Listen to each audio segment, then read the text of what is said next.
Yeah, but we've frozen.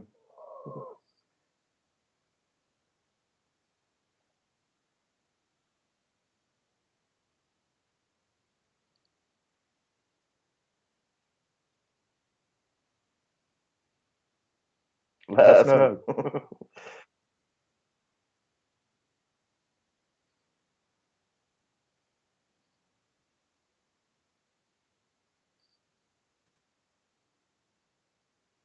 Okay.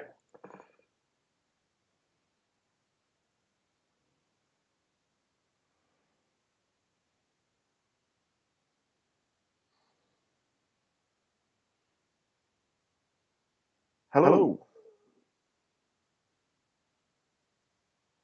That's right.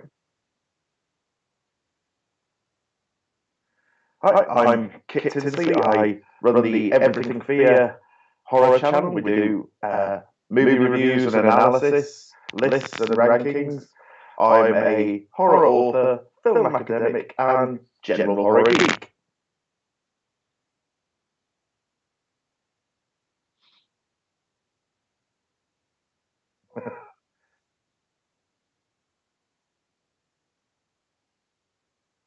Oh, thank you.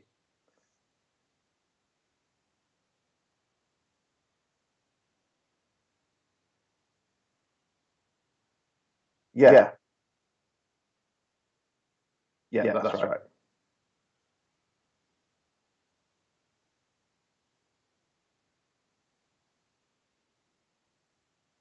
Yeah, yeah, like White Zombie and um, these Hammer One Plague of the Zombies. Yeah.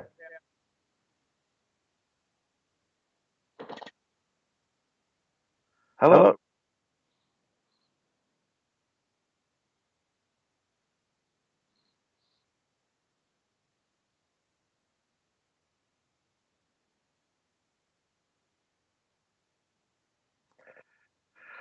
Yeah, it's a difficult one, isn't it?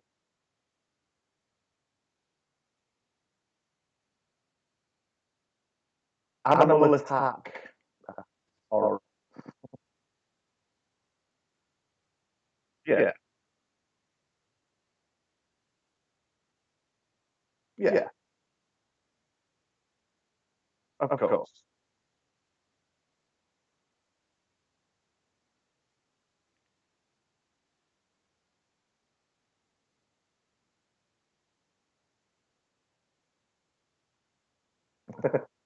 Yes.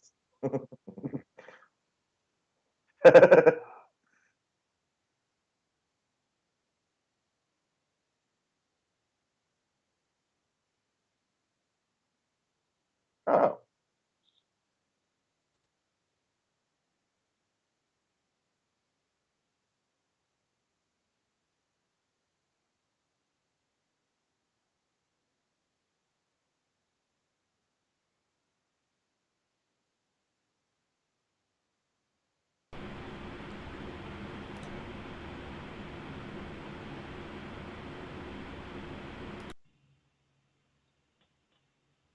All right. Let me know if you guys can hear me.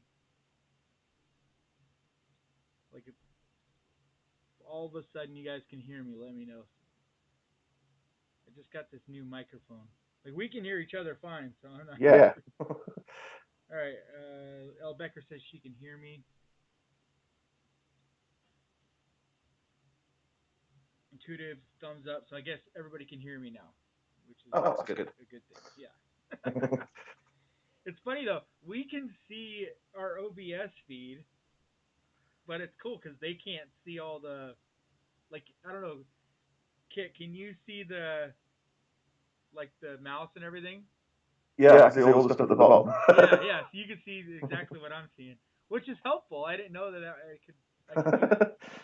That's helpful. Like, well, if you knew more about it than I do, but you don't. So but like, No. but it's cool though because I could show you like firsthand how to do stuff. You know what I mean? Yeah. So I'm just trying to let people get in here a little bit. Kid is still echoing. Your audio is echoing. All right. That doesn't make sense. I don't understand why you'd be echoing. I'm not here. Do you have multi-audio going? I'm just using the inbuilt microphone on my. Yeah. I'm trying to look at your settings and seeing if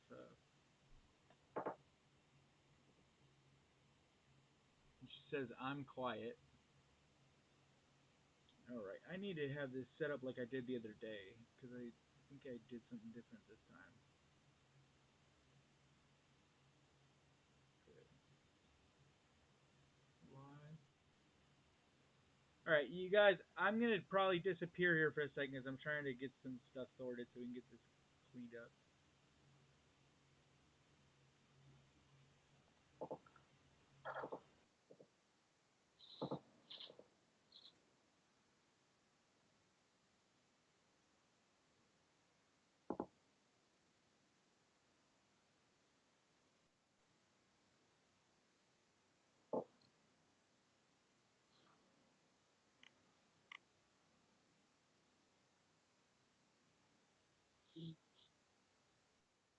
Okay.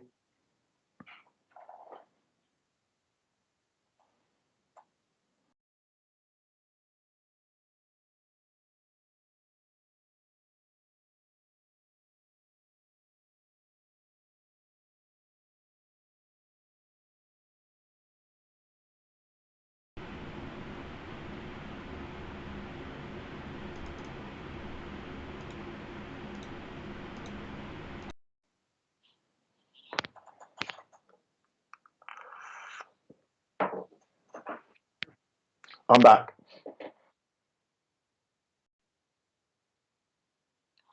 Am I still echoing? That's the question.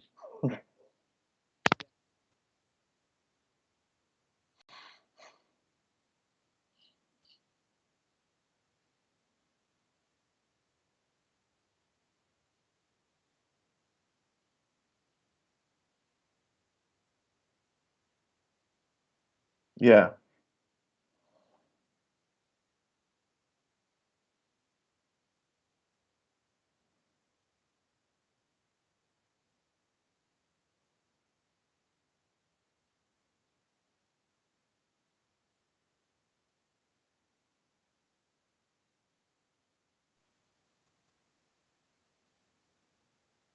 Nope, nope. There's just two me. I am now Kinsey and Kane and Beckett. Yeah, there's something going on with.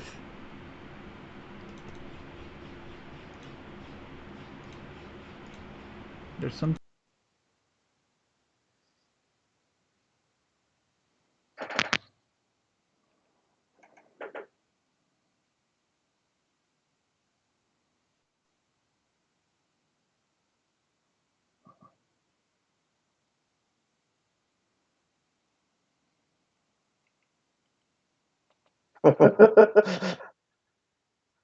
Hello, Kit. Hello.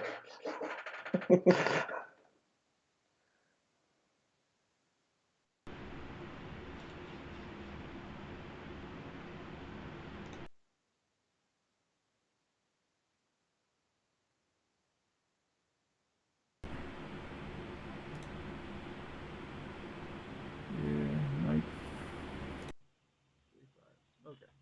So now everybody should be able to hear me but not see me.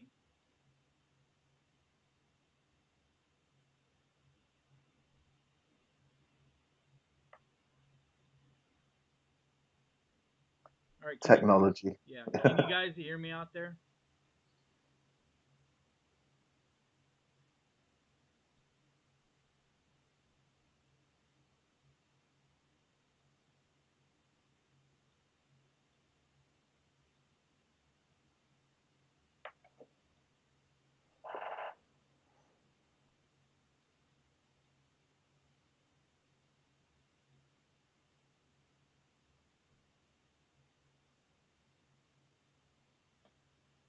All right. So I'm quiet. Can you guys hear Kit, or is he still Hello. echoing? Am I still echoing? Yeah.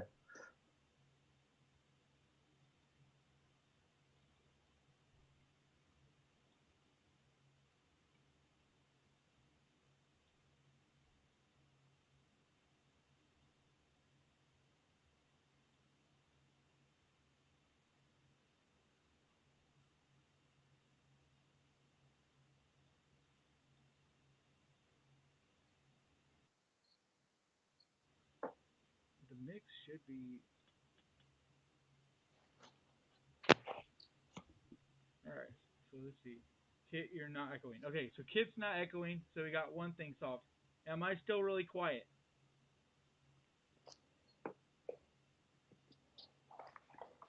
All right. So I got yours figured out. I know why you were. I had two streams of you Oh, right. that were stacked up. I didn't realize, but I don't understand why my audio is quiet.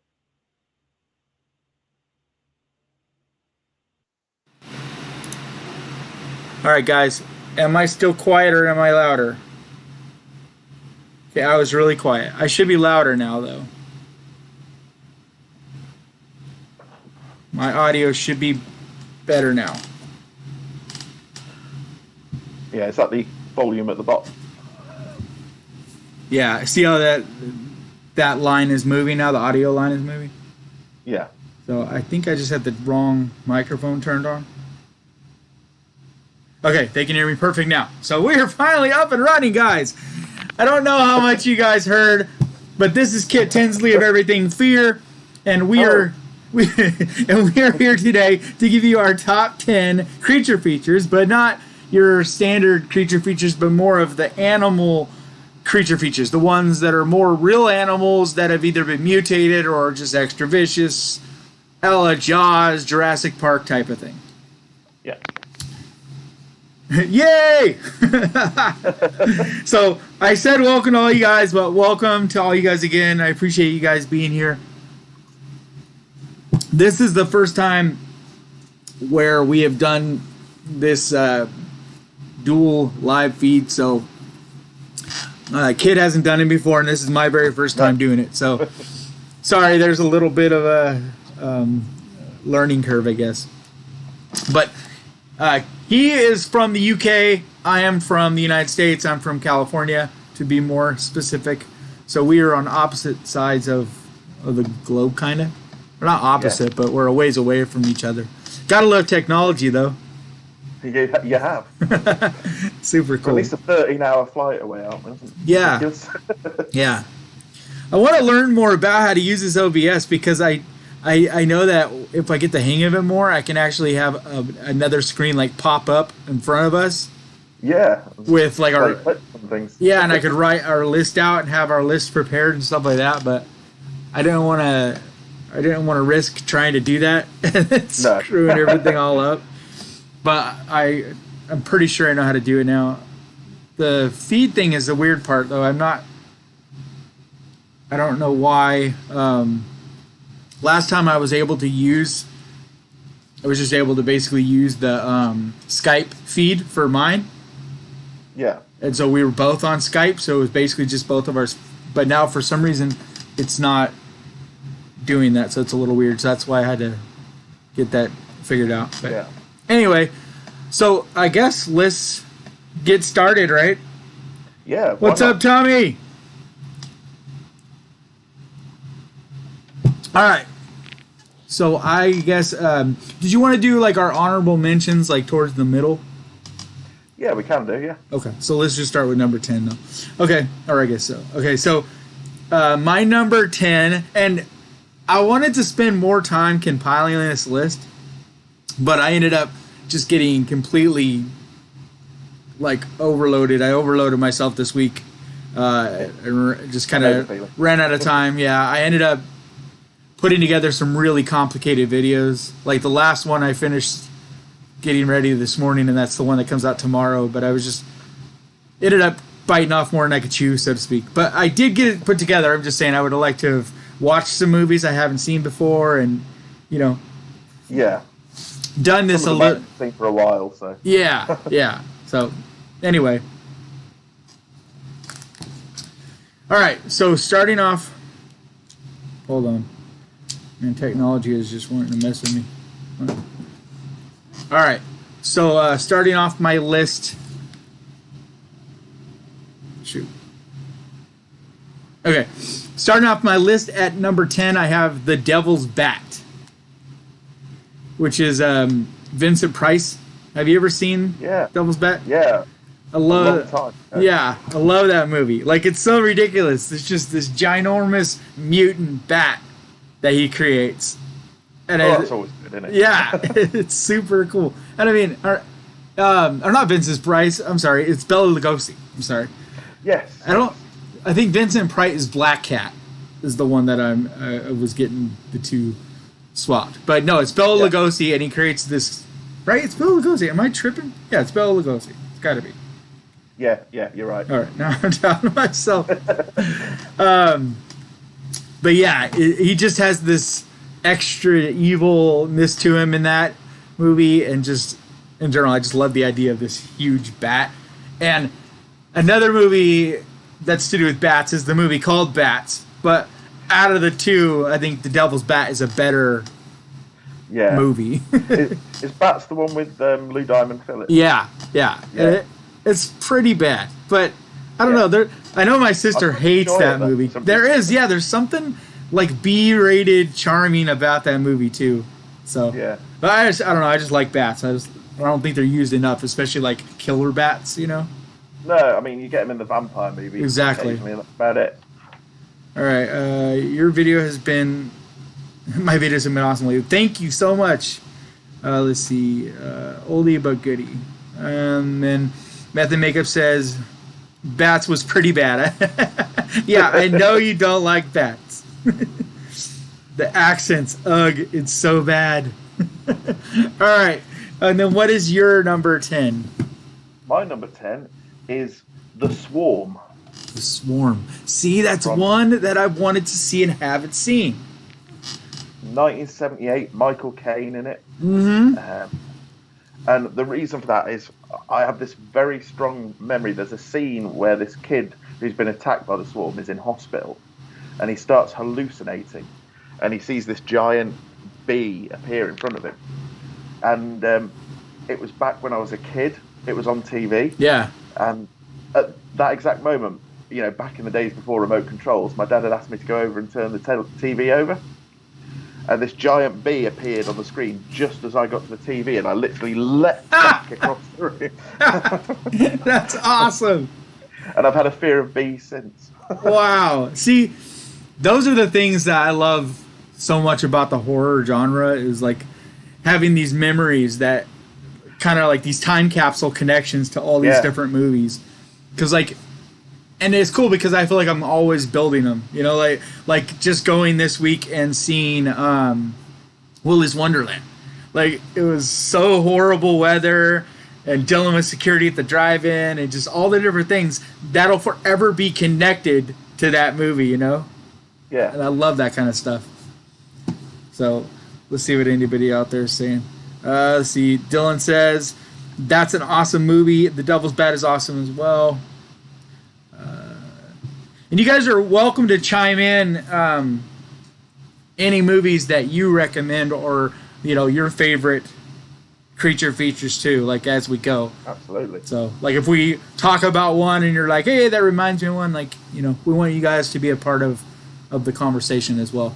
So if you see me looking down, it's because I have my tablet down here so that I can read the questions, because I don't know how this works if I switch screens.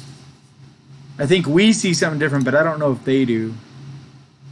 Like right now, do you still see me? Me? You just see you, right? Yeah. You don't see the OBS feed anymore, right? No, well, it's frozen basically on that screen. Okay. Yeah. If you see me looking down, it's because my list's down here. Yeah. So I don't want to mess with that until I get more comfortable with this software. But it doesn't look like it did anything on the actual screen, so that's good.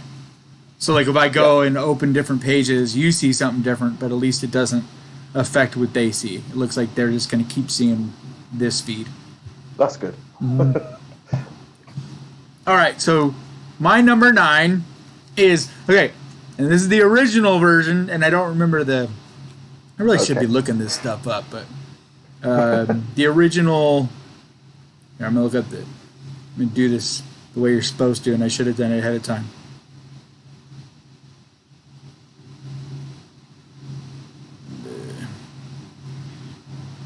What year is the original? Okay, well, 1973. Or no, my eyes suck. The 1978. It was like 73 doesn't sound right. The 1978 version of Piranha. Oh yeah. And that is so important to say because there is Piranha's Double D. There is the remake from like the early or late 90s, I think. It's like 1998 or something like that.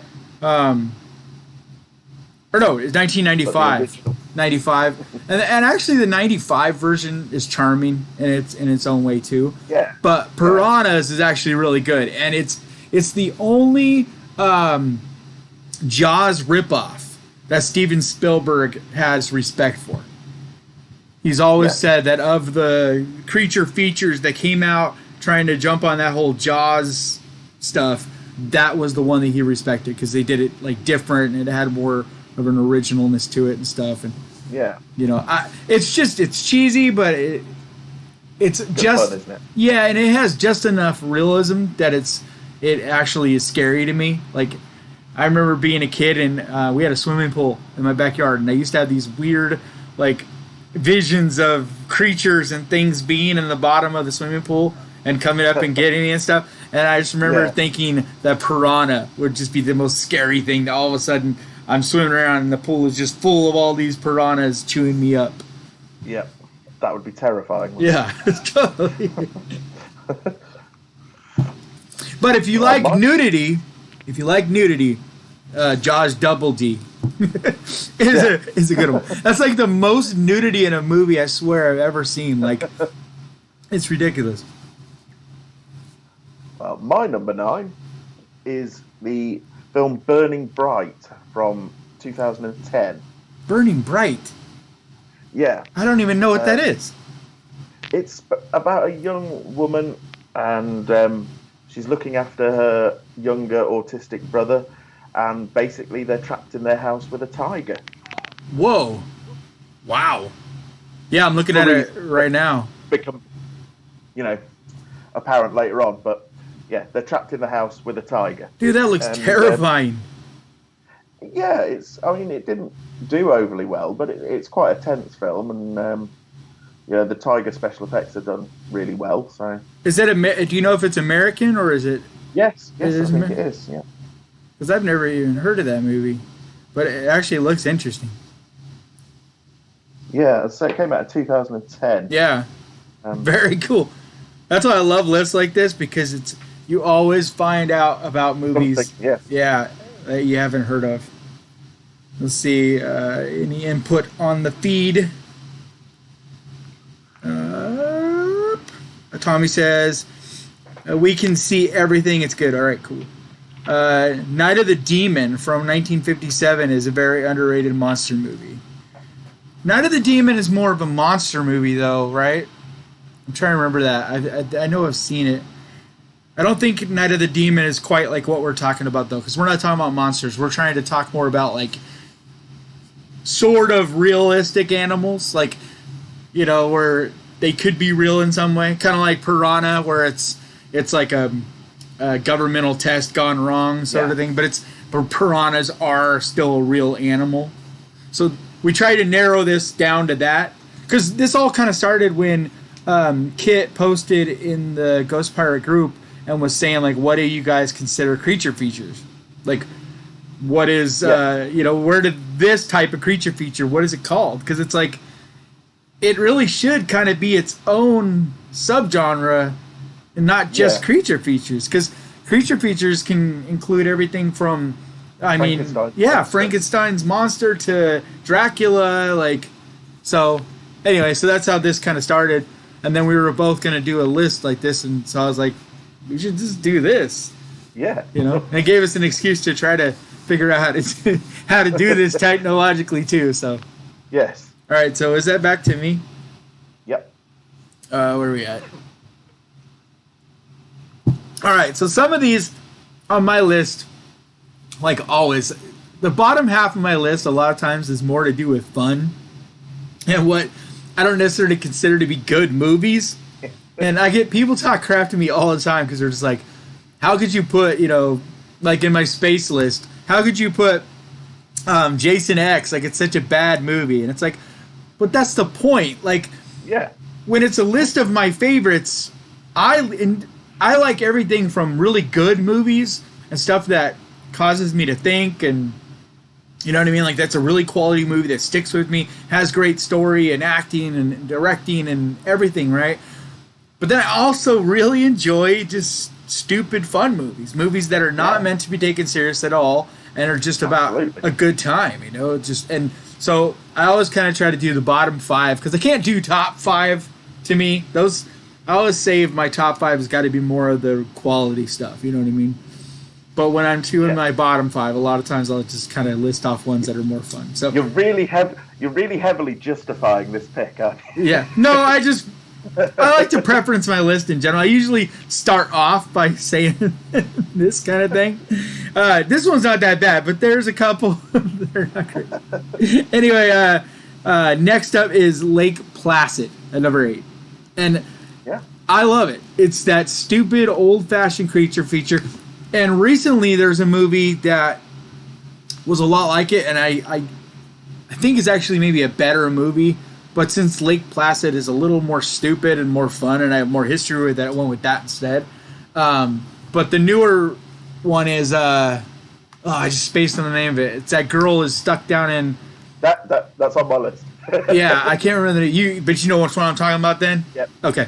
Yeah, and I love that movie, and I almost put it on here, but because of my nostalgia, I was like, I'm only going to stick with one that's along those lines. But Lake Placid is so stupid, and it's got some really, really bad acting, but it's just, I love it, man. The little old lady with the giant alligator, she feeds it, you know, I mean, it's just so much fun to that, you know, and it's kind of early in CGI where some of the special effects are pretty bad, you know, some of the CGI looks pretty bad, but to me, it's kind of bad in a charming way. Like, I really enjoy that film. Yeah. So I didn't think much to the sequels they did. No, they got really bad. But it's like a lot of those movies where the first one will do okay, but it isn't quite good enough to get real money behind a sequel. So the sequel always has like hardly any money, and nobody really wants to be involved with it. All right. So what's your number 8? Number 8 for me is Kingdom of the Spiders from 1977 with William Shatner. That is a cool one. I liked it. I haven't seen that movie in a long time. I'm terrified of spiders, and there's just some scenes in that movie that are just really, really hard to watch for me. So it had to go on because, I think the last time I watched that film, I did actually have nightmares afterwards. And that was back in Shatner's prime, too, and he is still more of a ladies' man, and you know, like Star Wars or Star Trek era. Yeah. He was really good in it as well. Yeah. I mean, that would have been like he would have been done with Star. Let's see, there would have been a Star Trek movie. The first Star Trek movie was right around that same time, I think. Because I remember in the 80s, a lot of the Star Trek movies came out. I remember all my uncles and everybody being all excited to go see the Star Trek movies, but I can't remember when the first one came out. Me either. It might have been 79. Yeah, because I know that it was a while after the TV series. Like, the series had been off for quite a while before the first movie. And it's such a weird... It's totally off subject, but it's I've always found it so interesting about Star Trek, how the TV series did not do well. You know? It was like way later that it went into reruns and all of a sudden became this huge hit that ended up spawning 6 movies, I think. Well, then if you count the newer ones, it's more than that now. Yeah. But I think it was like 6 with the original cast, 5 or 6, I think. With the original. I don't know. 13 altogether now. Yeah, I'm not a huge Trekkie at all, but I've always just respected and thought that it was pretty fascinating. I remember doing a couple years ago. There was a like a Comic-Con type of convention here, and William Shatner. People have waited all day on day one for William Shatner, and finally he cancels like 4 hours late, and then cancels and tells everybody, "I'll be here tomorrow." So all those same people line up again, and I was working at it, right? And I was just watching all these people line up again the next day, and it's like 2 hours late again, and then I just see him come rolling up and just like the slow gait, just walking in the back, like no big hurry at all. I'm like, you asshole, dude. These people are waiting so long for you. Oh dear. Yeah. I mean, I don't know. I'm not saying he's actually an asshole, but I just got a kick out of that. Like, yeah. All right, so is it back to me? Yeah, number 7. Isn't it? Yep. All right, number 7 is another one that is along the same lines of the Lake Placid thing, but I like this one even more. That's why I put up a little bit more, or one more up. But that's Anaconda. This is one of my favorite creature features. The only reason it's not higher is because it isn't like a high enough quality. But as far as movie that I have fun with, it's one of the most fun creature features to me. Like, yeah. Again, the first one is really good fun. Yep. Oh yeah. After that, After that, it was really bad again. But I mean, like that first one has a really good cast, and it's just. I actually went and saw it at the drive-ins this past summer, and it is perfect for the drive-ins. Like that is seriously the best place to see that movie, because just at night outside under the stars, and just that, hearing teenagers and people yelling at the screen, like. We don't really get drive-ins over here. Yeah, someone said to me earlier it's because of the weather. Yeah. Which, it would be guaranteed to rain constantly. Well, I mean, even here, like, I think drive-ins are going to come back because of this lockdown. From what I'm hearing, the drive-ins are starting to open up, and at least temporary ones and stuff. But even here, I mean, we were down to there's one drive-in that's anywhere close to where I live. Like and we're in California where it's sunny and it doesn't only rains a little bit of the year, and yet there's still only a couple here. So it's just not a popular thing anymore. We've had a couple open like last year because of COVID and people not being able to go anywhere else. But yeah, like the pop-up versions.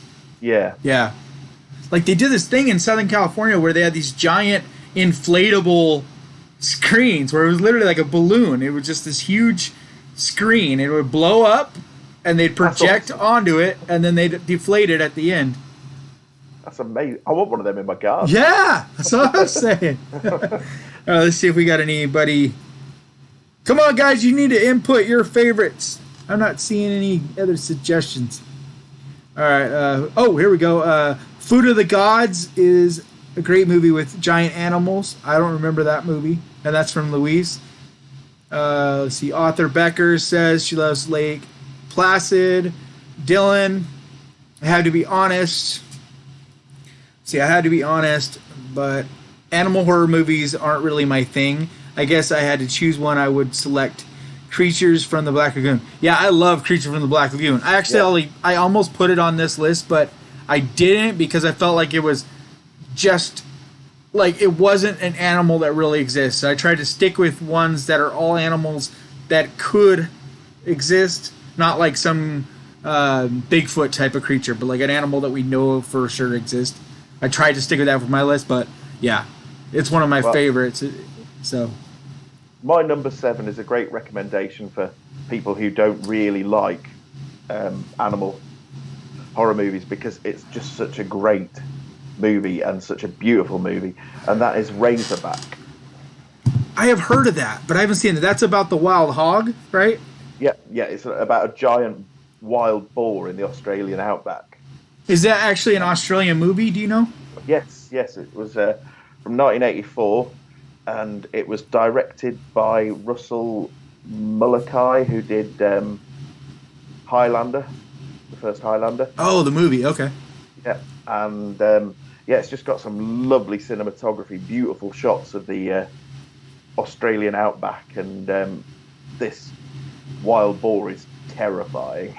I really need to check that out. I know I've heard of it, but I've yet to watch it.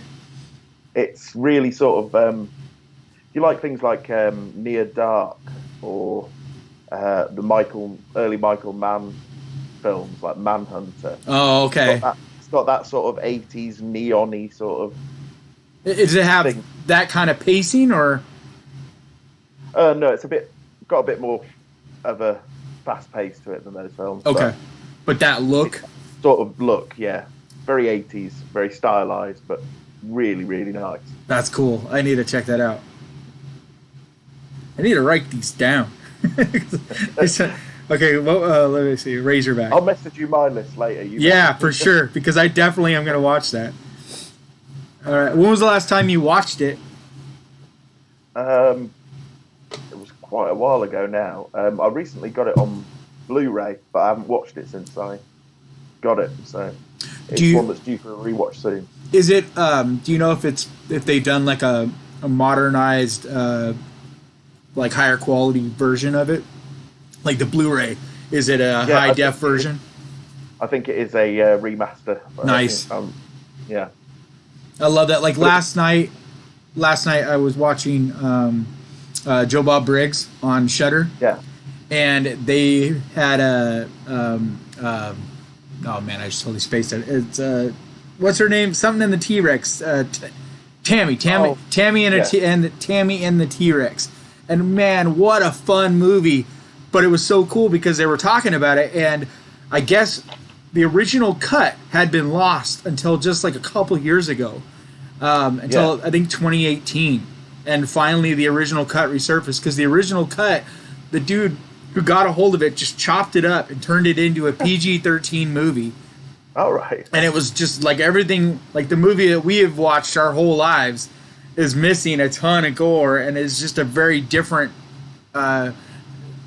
feeling movie. Like it feels very different. And so last night they played that, and I'd seen it, but way back on TV, like years ago. I had never seen this uncut version, and it was just so much fun, man. It was just that 80s gore, and just, I mean, it's like, I think it's early 90s, but it's that same late 80s, early 90s kind of gore. It's just such a fun movie. Which actually, that could have been included on this list. I didn't even think about that one, because it's a dinosaur. Yeah. All right, so what are we at? Number 6? Yep. All right. Number 6 is a movie that I don't think in this subgenre, like, it never gets the credit it deserves, and that's Orca. I love Orca. Orca, God. Because to me, a killer whale is never talked about in the way that great white sharks are. And this is the only movie that shows a killer whale for what it really is. A killer whale legitimately it's what they try to make Jaws into, you know what I mean? Like, an orca really is that big. And an orca really is that vicious. And there's only been a couple cases of an orca killing humans.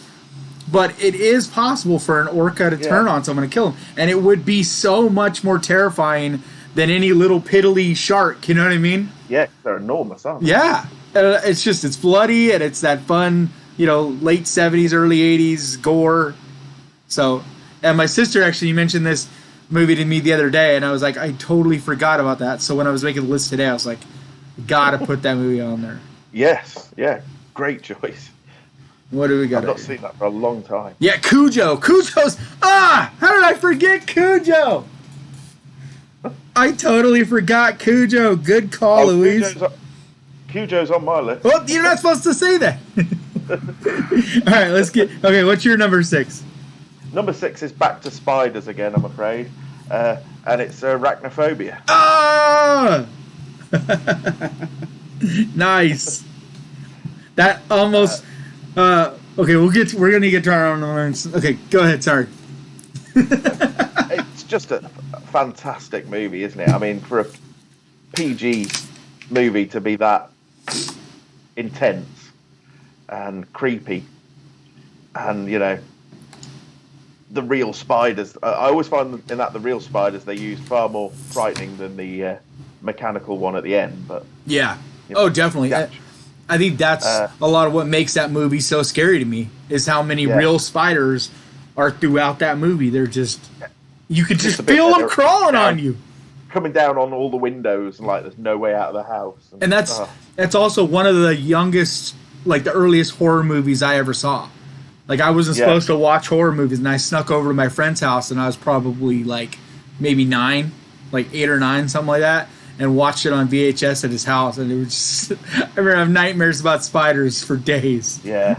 Yeah, I always have nightmares when I watch that film, and I do torture myself because it's such a great movie. It is, and I love John Goodman in it. Yeah, brilliant. Yep. So it just, I don't know. That's a perfect '80s creature feature Yeah, type of movie to me. absolutely. And Julian Sands is in it as well, and I really like Julian Sands. So. Yep. That's a good one. All right. Let's see. All right, number 5 for me is Snakes on a Plane. No more motherfucking snakes on this motherfucking plane.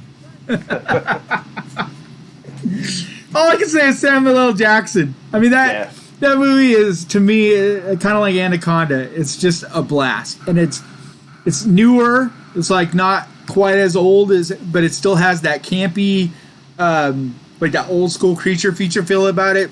Yeah. Like movies that are not being made enough anymore, like just to have that fun creature feature, that are just over the top.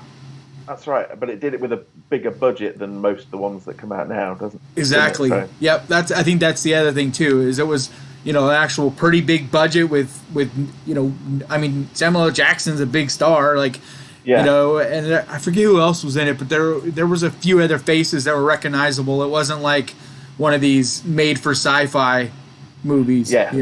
Wasn't a Sharknado. Yeah. Yeah. But I just love that movie. It's so much fun, and I just rewatched it. I think it's on Tubi right now. And I just rewatched it this summer, and I was like, man, I forgot how much fun I have with this movie. It is fun, and I think they wrote it purely to get Samuel L. Jackson to say that line about the motherfucking snakes. They did. They actually went in. It's crazy. It's a crazy story. They were actually talking about this on the Dead Meat podcast, and they went more in depth on it, and that's why I rewatched it this summer, because they did a podcast about it. But I guess the story goes is Samuel L. Jackson put his name and his own money up to go and re-edit to say that line, because it ended up being a meme that went out there. And this is like before memes were even really a thing. Yeah. But there was this meme of him saying that somehow, and it was this whole big thing. And so he went in and reshot it to do that. That was brilliant. Yeah, it's amazing. All right, so let's see. So what's your number 5? Number 5 is Cujo. It's just such a brilliant movie, and one of the best Stephen King adaptations, I think. It's just the fact that the majority of the film is just a woman and her child basically trapped in a car with this dog outside. Yet it's so tense and so powerful, and that dog was terrifying, wasn't it? Yep. That's another one where, because it's a real animal and they're not using all these CGI or animatronics or whatever, it's like most of the scenes were an actual dog. A couple of them were a man in a dog suit. Exactly. But there was like the scene that always jumps out at me is when you see its face like jumps up and the snot and spit all over the window. Yeah. Like when it jumps up, and that's a real animal, and you could just feel its warm breath, like. Yeah. And I know they're trained, but I'd hate to be on the other end of that. Yep. Yeah. Even filming it. I'm so glad you mentioned it, because I forgot it. I saw an interview with Dee Wallace recently talking about Cujo, and she was saying that she actually ended up suffering from PTSD. Exhaustion. Yeah, and PTSD. Yeah. At the end of filming, because it was just so intense. Yep, I've heard that too. That's just crazy, man, to think about that. But how could you blame her? I mean, even though it's acting, she's still trapped inside in the heat of this little car. Even though it's a trained dog, it's still yelling, barking, whatever. Yeah, nightmare fuel, isn't it? Really. Totally. Let's see. And I've yet to read that book, but I have heard that, like what you said, that it's one of the best, if not the best, adaptations of a Stephen King. Certainly one of the closest, I think. Punisher says, good film, I hate spiders, about arachnophobia. Author Becker says, good choice on arachnophobia. Punisher says, there's a good film called Bug from the 1970s. Check it out. Yeah, I don't think I've seen that. No. Bug I know of is that more modern one. I think it's called Bugs, Yeah. where they like think that there's the government planted bugs or whatever, and they start digging their skin. That's a brutal movie. Have you ever seen that one? It's one with Michael Shannon, isn't it? What's that? It's got Michael Shannon, in it, isn't it? Yeah, that's a brutal movie. It's like just freaks, like he starts yanking out his teeth, and like what do we got here? Yes, that was on my list. I just posted to the thread, so I guess Cujo was on Author Becker's list as well. Louise said snakes on a plane, yes, and then she also says love Cujo. Welcome Tim Prater. Oh, Willard, that's a great one. I forgot about Willard. Yeah. That's such a good one. Versions of that. Yeah, I don't think I've ever seen the classic version. That's a black and white, right? The original. Yeah, I think it is black and white. Yeah, but I mean the Crispin Glover one's really good as well, isn't it? I think that's the only one I thought there was, or I thought that is the most recent one, the Crispin Glover one. Yeah, that's what I'm saying. That's really good as well. Oh yeah, no, I love that one. I know I've seen the original black and white one too. I think, but like a long time ago. Yeah. But the Crispin Glover one is the one, that like. And that's another one where there's a lot of real animals, like it's real mice or rats, real rats running around everywhere. He's such a great actor too. Like he does not get credit, I don't think. Like that role, he was so out there for that role. Yeah, very creepy, wasn't he? Mm-hmm. All right, what are we at? Number 4? I think we're at the honorable. Should we do the honorable mentions? Oh yeah, let's do those. So. Honorable mentions for me, Arachnophobia was one of them, so I'm glad you had it on your list, because I wanted to put it on my list, but then it got bumped off because of Devil's Bat. I wanted to include one more classic, so I was like, as long as we could do honorable mention, I was like, all right, I'm good with that. And then the other one is Eight-Legged Freaks. Love Eight-Legged Freaks. It's so stupid, but it's super fun. Great fun. Yep. Yeah. And I was just watching yesterday. You Cannot Kill. What's his name? The actor that was in it. That's from Scream. David Arquette. Yeah. Have you seen his documentary? You Cannot Kill David Arquette. No. Yeah, I just watched it yesterday. It's so good. It's about way back in the day when he was doing Scream and stuff. He did a movie called Ready to Rumble, I think it's called, and it's him and this friend, and they go and they become professional wrestlers or something like that. I think I've seen it, but it was like a long time ago.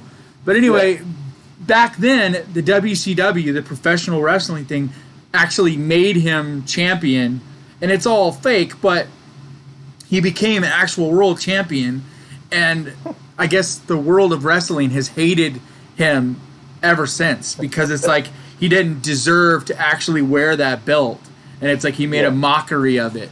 And it's so weird to me because it's like, well, it's all fake anyway. What does it matter? Like, even the guys that are really good at wrestling, they're not really wrestling, not in professional wrestling like that. It's fake, But anyway, so the documentary is about him trying to redeem his name. And so he goes, and he's like 50-something years old now. But he completely transforms his body, gets in super good shape, and goes and learns how to actually wrestle. And he literally almost dies a couple times. Like he has his neck punctured with this glass and almost bleeds out. Like it's an amazing documentary. It's like I think a year old, 2 years old. I'll have to try and find that. Yeah, it's on. I found it on Amazon Prime, I think. Yeah, I'm pretty sure that's where I found. Okay, what are your honorable mentions? First one is Black Sheep. Whoa, never even heard of that one. I think it's either a New Zealand or Australian movie from 2006 about killer sheep. It's a comedy horror. So, do the sheep eat people? Yep. Dude. Yes, it's about ravenous sheep. So is it like as dumb as Llamageddon, or is it more? It's pretty dumb, but it's actually quite a well-made. Oh, okay. So it's not like a really crappy put together like Llamageddon. It's not low budget or anything. It's quite That sounds like fun. It is. I didn't put it on my list because it's a horror comedy Yeah. rather than out and out horror. Yeah. Um, but yeah, it is a great movie. And the other one is Empire of the Ants Never heard of from that. Or 1977. that It's the one with sounds Joan familiar. Collins. Who's in it? Joan Collins is in it. What's the premise of that one? It's in some South American jungle, and the ants get either toxic waste or radiation, and they grow really big, kind of like them. Yeah. But a bit, because obviously them was earlier than that. It's a 70s one. It fits in with the whole sort of, the Swarm and that era. There was a lot of those sort of films, wasn't there? In Yeah. late 70s. So. That's awesome. Yeah, it was that era of. It's Jaws, really, I suppose. Yeah, it was that, but it was also people trying to be more eco-friendly. Like there was a whole big thing of horror, like the Earth fighting back, and we needed to start taking care of the planet, kind of thing. So, all right. So speaking of them, that's my number 4. Is Them. Great movie. Yep, Them to me is the quintessential 1950s atomic age. It's so much fun. Yeah. Like you see so many spoof movies with these giant overgrown things, and you see it in every kind of entertainment in the world. They'll use that premise, and it's like Them is what did it right, and it's what you kind of always picture when you think of what it would have been like to be a little boy and go to the, for a nickel and go to the, theaters and see a movie on Saturday. Like that's that movie to me. Yeah. And I just always have fun with it. It's just, it looks great. It's just a great time capsule. It is. It's an absolute classic. Yeah. Very much love that movie. My number 4 is The Birds. Oh, I am so glad you put it on your list, and I cannot believe that I spaced on that movie, because that is one of my favorite movies of period for horror. This is your pick. You go. I mean, obviously, Hitchcock was the master of suspense, but it really is just a terrifying concept because birds are vicious, and the idea of them turning on us en masse is terrifying. And when you think what Tippi Hedren went through, making the film and the wounds she received from those birds, it's like she's another one. She's another one who talked about having PTSD. Yeah. After that. Yeah, well, I don't think she really did anything for a long time after that. No, she didn't. But yeah, I mean, and being Hitchcock, it's just such a well-made movie that stands up to this day. Yeah. Yeah, and it's the thing I think is so great about it too is it's like, okay, with Jaws, duh. I mean, it's a shark. You know what I mean? Like, most of the time, these kind of movies, they're a vicious animal. It's not an animal that a bird is not. It's not something you would ever think about as really being scary. When you see it in the context that he put it, and you see that movie, you're like, oh my god, it is scary. But if you were to just think about it, and that movie did not exist, you would never, off the top of your head, be like, oh, well, birds, I'm terrified of them. You know what I mean? Like, yeah. And to take that, of all things, and make it that vicious. And it's just so bleak. The ending, it's just apocalyptic, where they will step out and there's just all those birds in the moonlight. And I love it, too, because I've actually been to the location, the cafe in the movie. Yeah. I've been to that actual cafe and to Bodega Bay. Like, it's not super far. It's a couple hour drive from where I live, and so my whole life, Bodega Bay is kind of that place you go, like down to that area. Yeah. And so that's the other thing too, is to get to see that city. And when I was a kid, it looked more like it does in the movie, and then it's changed some over time. Yeah. But still, it has that really quaint.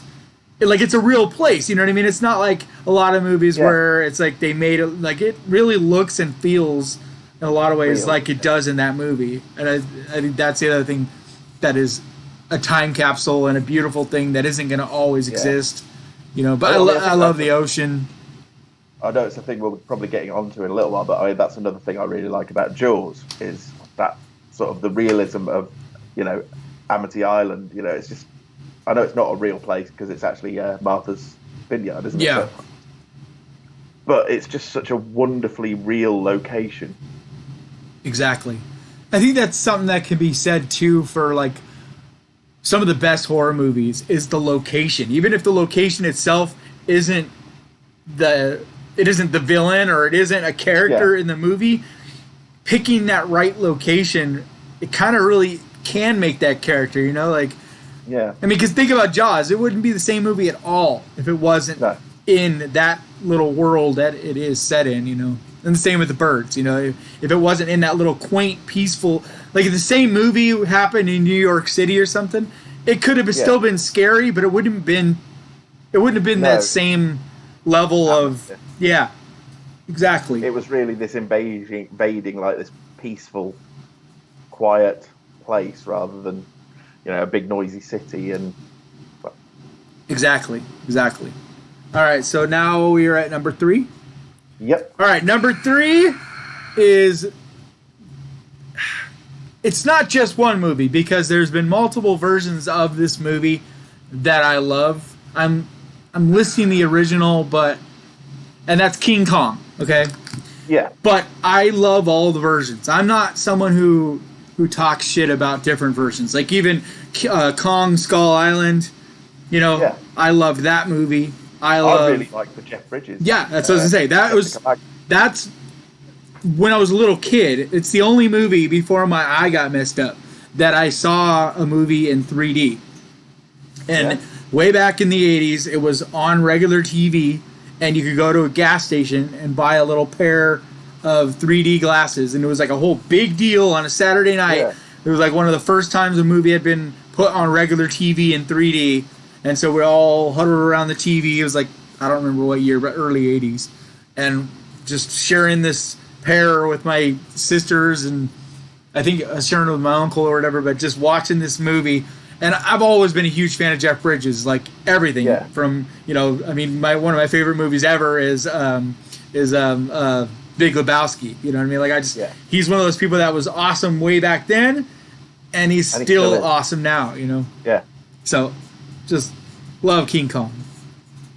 Yeah, awesome. And it's beautiful too. I mean, I actually just saw it at the drive-ins this past summer. It was another one that I was like, I'm not missing the opportunity to see that movie at the drive-ins. No. And it was just, looks so good. It's so cool. All right. So my number 3 is Jurassic Park. That's my number 2. Shall we do them together? Yeah. So yeah, that's my number 2, and that's your number 3. Yes. All right. So tell your memories and stuff with it first, and then I'll do mine. Well, when I was a kid, I used to. My dad and me would go to the cinema quite a lot, but my mum never really was into films or went to the see movies in the theatres. But she did with Jurassic Park, and the 3 of us went to see that when it first came out. So for me, that's a really nice memory because it's about one of the only times I ever remember going to the cinema with my mum. But also, I mean, what a film! It was so groundbreaking at the time in terms of the special effects. Yep. But it's also so well written and so entertaining. It literally is what I would call a roller coaster of a movie. Isn't it? It's just a thrill ride complete. Yeah, it feels like an amusement park. Like it really does have this ride type of feel about it, But absolutely, my memory is very much the same because we're basically the same age, and I went and saw it right when it came out in theaters. And not to get too into it, but we had this really strict religious upbringing, and my mom didn't believe in TV, so for a lot of growing up, we didn't have a TV. We weren't allowed to go to movies or watch movies. Yeah. But this was like a small period in time where she let us, and I was like 12. And so it was one of the first movies I remember going to in theaters, especially as far as anything horror or action. Yeah. And I mean, of all movies to be one of my first really good memories in theaters, it was just, I mean, people, unless you were alive then and got to see this as like a 10, 12-year-old, like, there's no way to convey to people what it was like. I mean, it really felt like you were seeing real dinosaurs. You know, like you really saw them come to life. Just it really was, wasn't it? Yep. And like I to this day get goosebumps when I hear that. Da, da, da, da, yep. The score still gives me goosebumps. Love that every movie. time. Such a good movie. I think, you know what, honestly, I think Jurassic Park is our King Kong. Yeah. You know, because there's all these stories you hear about people. Because the crazy thing about King Kong, going back to that, is when it came out, there wasn't TV and stuff, so people went and saw it, but it was only a limited run, and then it was gone.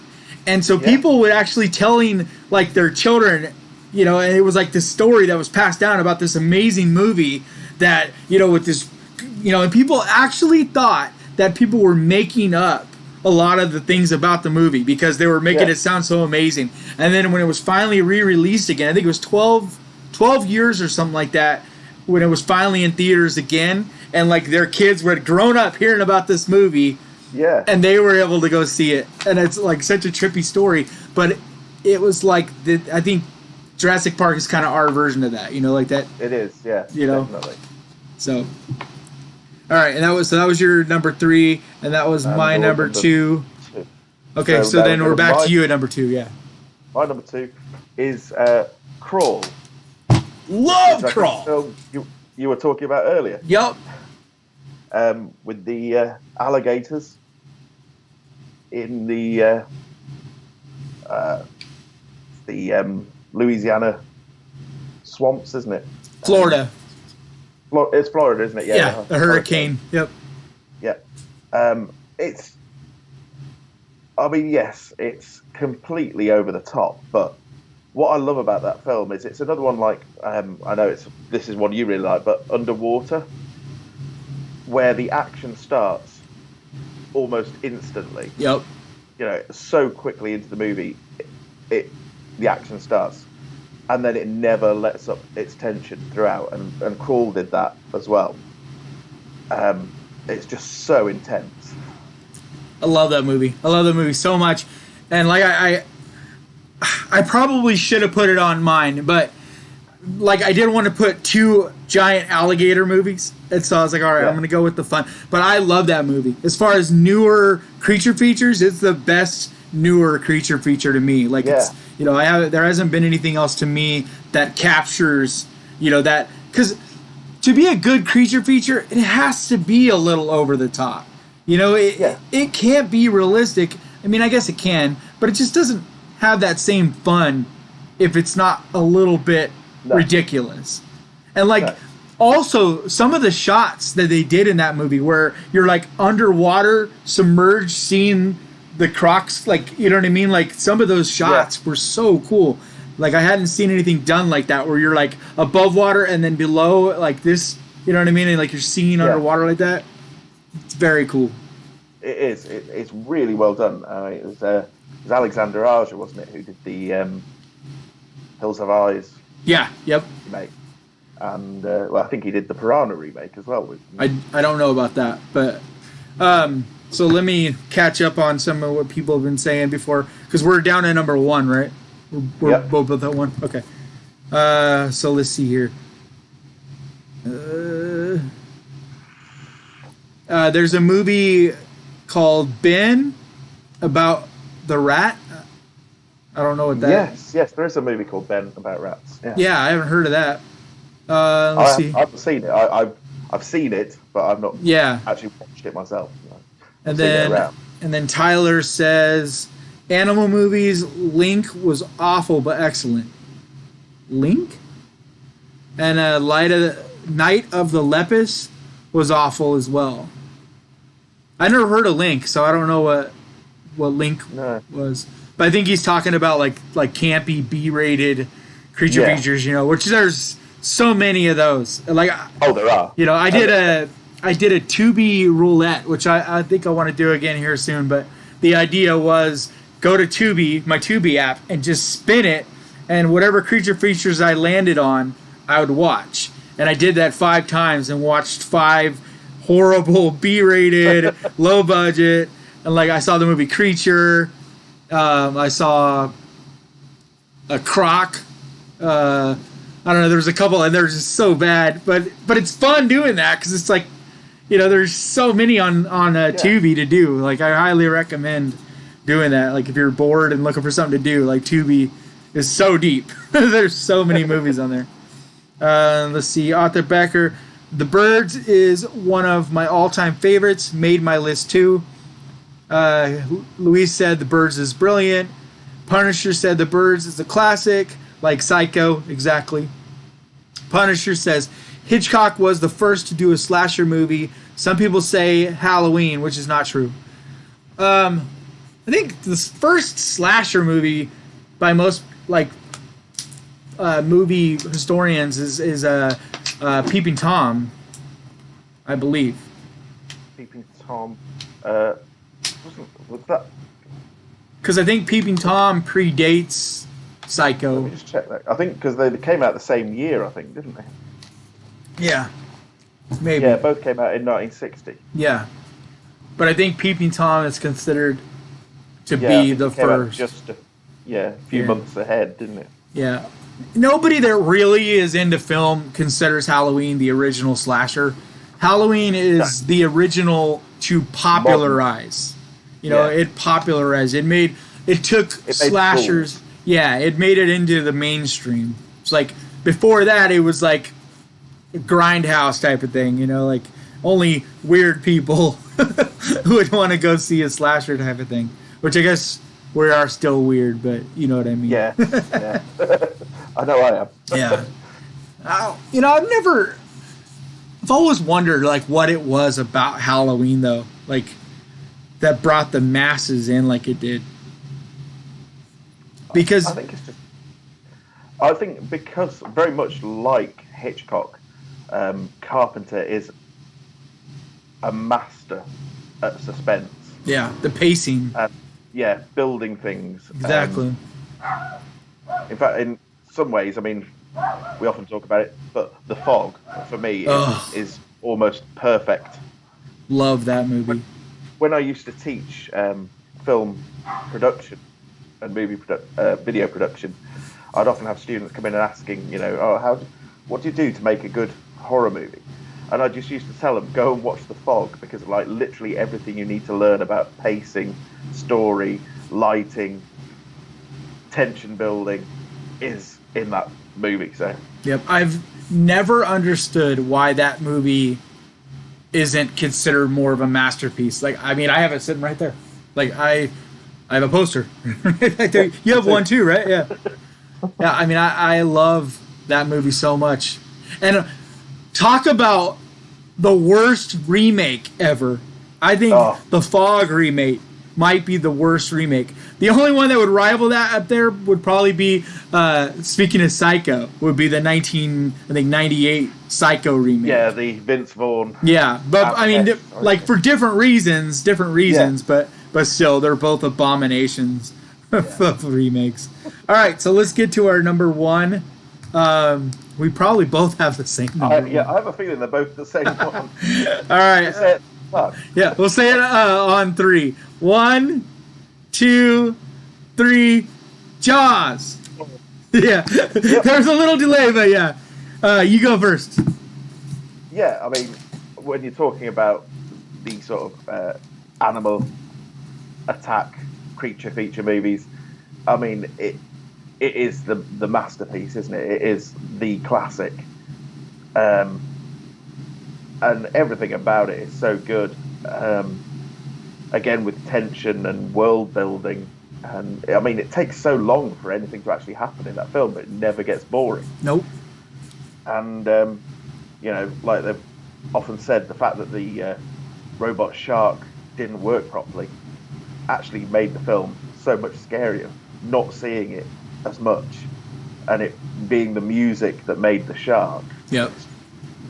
It's just brilliant, isn't it? Yep. It's just such a beautiful movie. Like, yeah, it's one of those movies like we were talking about with with the setting where you could take the animal out and it's still an interesting movie. Yeah. You know, I mean, like everything from like the stories that, you know, the old captain stories, you know, about World War II and stuff when he's on the little boat, you know, That's like an amazing scene. yeah, I mean, there's so many things like that where it's just so compelling, and I love the fact that the creature is probably the most intimidating creature you could think of, but yet, like I said, there's so many more layers to that movie that it isn't just that. Whereas, like a lot of these are great movies, but it's like if you take that creature out, you know, you're not left with much. No, you know? You've got great characters, you know, and great actors playing those characters. Exactly. I mean, you know, and that's why it's considered such a great movie. It's not just considered a great horror movie or a great creature feature movie. It's considered a great movie because of that. Yeah. It's, you know, it has the beautiful lighting and cinematography and acting and directing, and I mean, just like what's the actor's name that plays Quince? I can't remember his name, but yeah, I know he was Robert Shaw. Yeah, but he's like such a brilliant character actor, and then Louis Dreyfus, what is it, Richard Dreyfus, right? Richard Dreyfus. Yeah, he plays that role so well. I don't know, and then the sequels, not so much. No.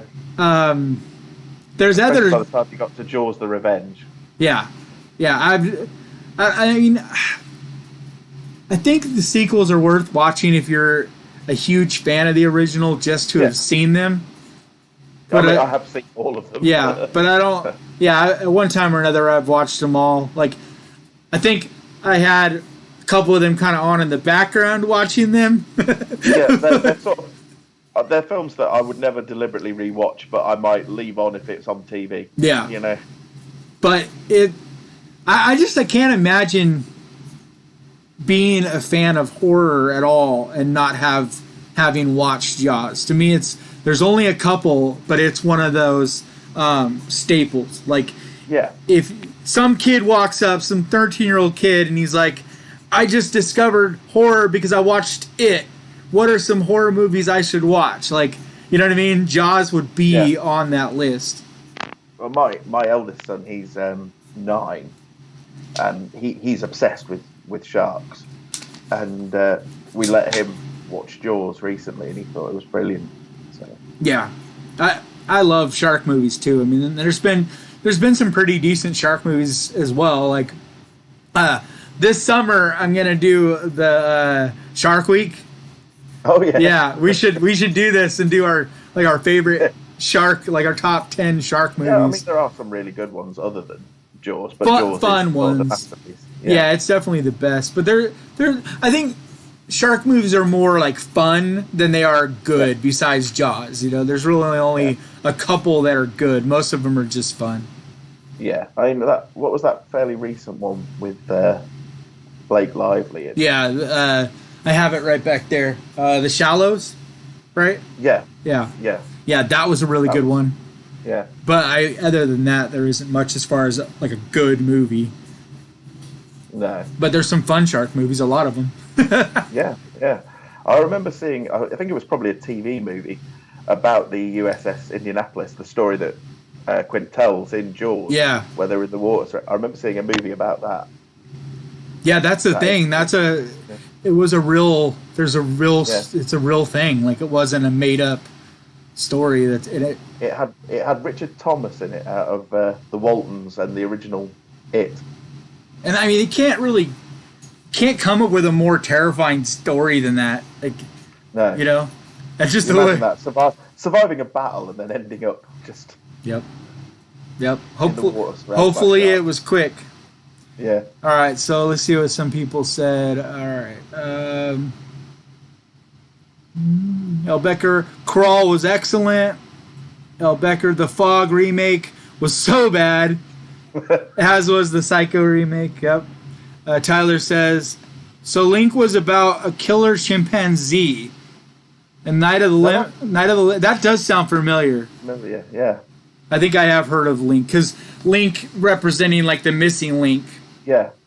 I think I've heard of that. I have definitely not seen it, but I'm pretty sure I've heard of it. But I definitely haven't heard of the other one. Night of the Olympus was an awful film about giant killer rabbits. I have heard of that. Really? I haven't seen it. That sounds like what's it called? That everybody's making a big deal. Lamageddon. Have you watched that yet? Lamageddon. No. Yeah, it's on TUBI. They just put it on TUBI, and it's like the new bad movie to watch kind of thing. Yeah, I just tend to have this rule that any horror movie that has a pun in its title, just yeah. Like Birdzilla. Yeah, Birdzilla. Or, I saw one about called Poultrygeist. Oh God. I couldn't bring myself to watch it just because of that title. There is that one really stupid one though that's Thanksgiving that is actually pretty fun, with the giant killer turkey. Can't remember the name of it, but it's actually pretty fun. Yeah. But I can't remember the name of it. The one that I enjoyed, because I'm a fan of Joe Bob Briggs, who does the At the Drive-Ins on Shudder. He did a movie back in like the 90s, and it's called, or early 2000s, and it's called Hogzilla. And that was, that was a fun one, just because it's like, I'm a fan of his, and it's just the right campy, fun kind of get a pizza and just laugh at a movie.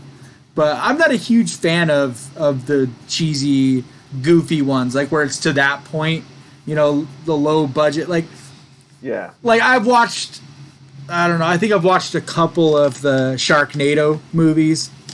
I think I've seen the first one. Yeah, I know I've seen the first one. I think I've probably seen another one or two, but I mean, I just am not a huge fan of those. Like, it's not like I hate them, but no, they don't really do anything for me. No, I like where it's got to be on that borderline where there is some scary elements, and then it's okay if there's some cheesy camp. Because I think campy and cheesy is different than making a pun out of it and a joke out of it. Like, there's a difference.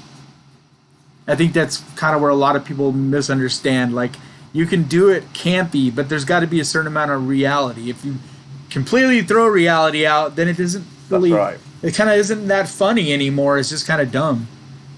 Yeah. What's some of the Zombievers? Zombievers. I haven't heard of that one.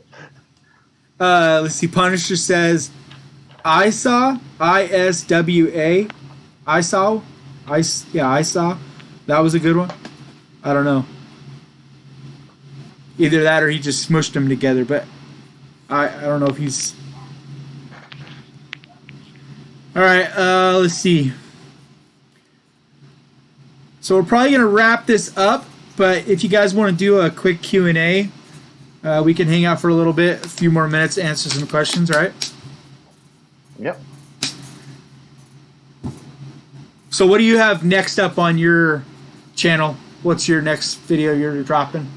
It will be my next episode of my Life in Horror series. What year? 1984, the top 5 horror films of 1984. Do you want to explain what it is? Like, yeah, well, basically, A Life in Horror is a series I do where I pick the top 5 horror movies, my personal favourites, of every year that I've been alive. I started with 1978, and we're up to 1984 this week. It's very cool. I like that. I actually thought about doing that exact thing, so I really like that that you do that, because that was something I almost did. Punisher says the original Black Christmas is a good film. I'm surprised nobody mentioned it, but a remake was shit. Yeah, Black Christmas, like, we're talking about the original slashers. I mean, Black Christmas is... I always give credit to it whenever I do lists, because to me it's more scary and more bothersome than Halloween. Like, I have more fun with Halloween, and I enjoy it on a fun level more. But as far as like a disturbing, like, to me, Black Christmas is more disturbing. Yeah. So definitely. It's definitely one of the it's definitely one of the greats. Like, it's in that really small little handful of originals that started it. But once again, it didn't popularize it like Halloween, and that's why it's not mentioned as much. I mean, when it comes to slashers, because you had the 90s revival with Scream, and they started taking elements from the sort of giallo, exactly, Italian genre, where it's more of a whodunit because you're trying to guess who the killer is. But I mean, some of those original Italian giallos from the 70s, absolutely fantastic. Yeah, I've been trying to watch some of those. Like, Shudder put a bunch of them up on their Deep platform. Red by Dario Argento is a masterpiece. Yep. I think I just watched that one, and I'm trying to remember the other one. There's trying to remember. There's one other one that I just watched on there that was recommended because I watched Deep Red.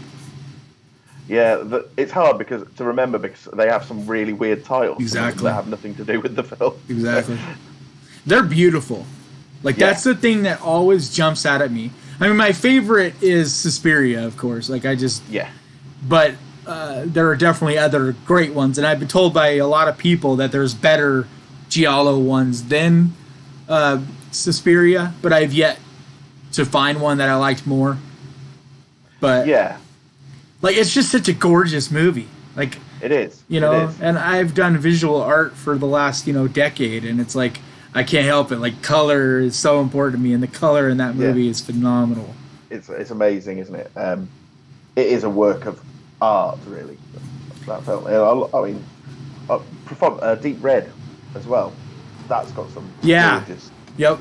Well, that's what I was saying in general. Like, that's the thing about giallo movies is the look of them, the way the blood looks, the way the clothing looks. Like, everything is so vibrant and just.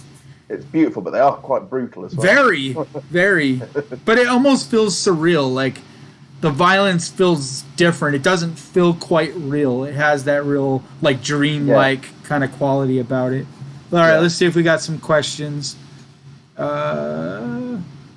Nope, just good film. I don't know if they're being delayed. All right, one more call out, guys, if you have any questions.